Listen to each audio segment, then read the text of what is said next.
যে কোনো আলোচনার ক্ষেত্রে যেটা হয় যে প্রতিদিনই আমরা চূড়ান্ত কোনো রকম সিদ্ধান্তে পৌঁছতে পারবো তার কোনো নিশ্চয়তা নেই। আমরা যেসব বিষয় নিয়ে আলোচনা করছি আপনারা জানেন যে প্রাথমিক পর্যায়ের আলোচনার ক্ষেত্রে কিছু কিছু মত ভিন্নতা থাকার কারণেই করছি।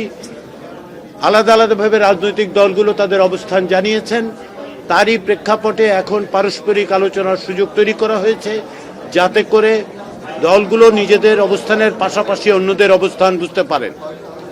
আমরা সেদিক থেকে লক্ষ্য করছি যে আলোচনায় সকলেই মত দিচ্ছেন, মত বিনিময় হচ্ছে এবং ক্ষেত্র বিশেষে আমরা এটা অগ্রগতিও লক্ষ্য করছি। আজকে আমরা যেসব বিষয় নিয়ে কথা বলতে চেয়েছিলাম তার মধ্যে বা যেসব বিষয় নিয়ে আমরা কথা বলেছি সেগুলোর মধ্যে আছে এনসিসি, জাতীয় সাংবিধানিক কাউন্সিল, রাষ্ট্রপতি নির্বাচন পদ্ধতি এবং জেলা সমন্বয় কাউন্সিলের বিষয়ে আলোচনার সূচি ছিল। তার মধ্যে দুটো বিষয়ে আমরা আলোচনা করতে পেরেছি।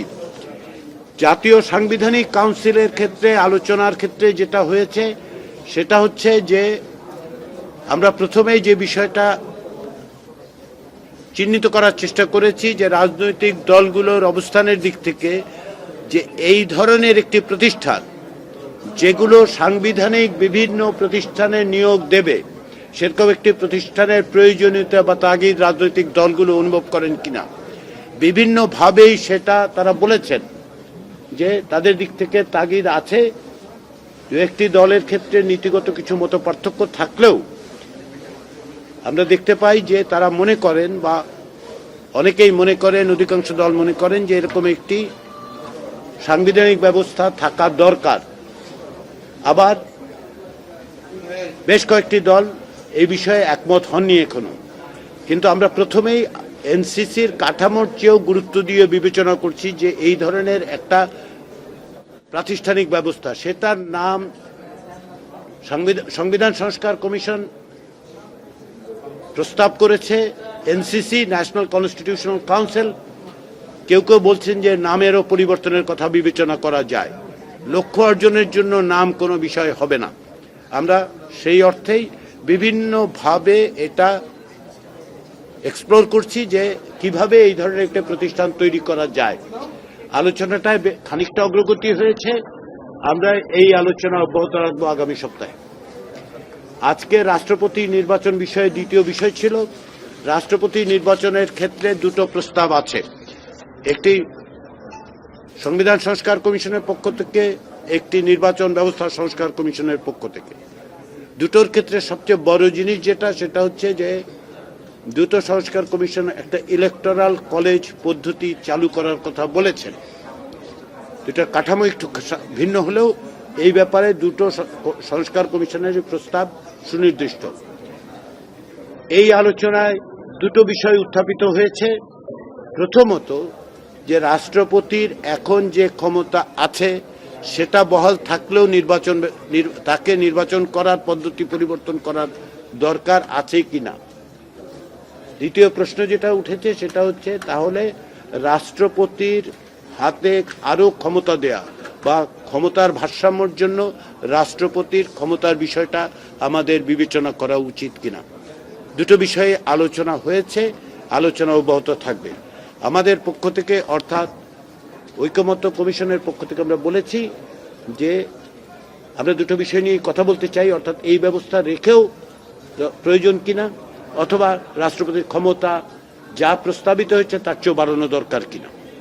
আমরা সেটা পুনর্বিবেচনা করে আমি বলেছি যে কমিশনের যারা সদস্য তারা অর্থাৎ ঐকমত্য কমিশনের এবং সংবিধান সংস্কার কমিশন, যেটা বাস্তবে এখন না থাকলেও ওই কমিশনের সমস্ত সদস্যই সহযোগিতা করতে প্রস্তুত বলে আমাকে জানিয়েছেন, তাদের সাথে আলোচনা করে আমরা এই বিষয়টা আলোচনায় নিয়ে আসব। জেলা সমন্বয় কাউন্সিল নিয়ে আলোচনা খুব একটা হয়নি আজকে। কেউ কেউ এটা নিয়ে প্রশ্ন তুলেছেন প্রয়োজন কিনা, কেউ কেউ বলছেন এটা প্রয়োজন আছে, তবে এটা নিয়ে দীর্ঘ আলোচনা হয়নি সময়ের অভাবে। ফলে আমি বলবো যে আজকের সবচেয়ে বড় অর্জন সেটা হচ্ছে যে আমরা বিভিন্ন বিষয়ে রাজনৈতিক দলগুলোর অবস্থানগুলো জেনেছি, পারস্পরিকভাবে জেনেছি, আলোচনা করেছি এবং বিশেষ করে জাতীয় সাংবিধানিক কাউন্সিলের আর কিভাবে এই একই লক্ষ্য অর্জন করা যায় সে বিষয়ে সকলেই উৎসাহ দেখিয়েছেন, আগ্রহ দেখিয়েছেন, আলোচনা করেছেন এবং এই আলোচনা অব্যাহত থাকবে। আমরা আগামীকাল শুরু করব প্রধানত রাষ্ট্রপতির যেই নির্বাচন পদ্ধতি সেটা নিয়ে, যেহেতু এটা শেষ হয়নি। আর অন্য যে বিষয়গুলো, বিশেষ করে এনসিসির প্রসঙ্গটি এবং গতকালের কিছু অমীমাংসিত বিষয়, এগুলো আগামী সপ্তাহে আলোচনা হবে। আমরা আগামীকালের পরে শুক্র এবং শনিবার কোনো বৈঠক হবে না, সকলে সিদ্ধান্ত নিয়েছেন রোববার আবার বৈঠক হবে। সবাইকে ঐক্যমত্য কমিশনের পক্ষ থেকে ধন্যবাদ।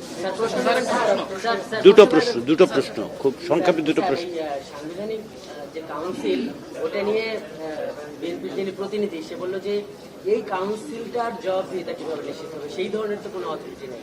এ ব্যাপারে বলতে পারেন যে আপনি তো এ ব্যাপারে ব্যাখ্যা দেখেন, মানে এরা কাদের কাছে জবাবদিহিতা?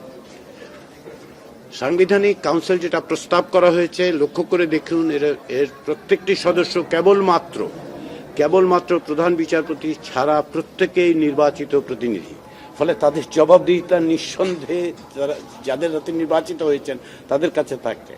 প্রতিষ্ঠান হিসেবে এনসিসির জবাবদিহিতার প্রশ্ন যদি ওঠে, তাহলে এটাও মনে রাখতে হবে আমাদের যে জবাবদিহিতার ব্যবস্থাটা কাঠামোগতভাবেই তৈরি করা যায়।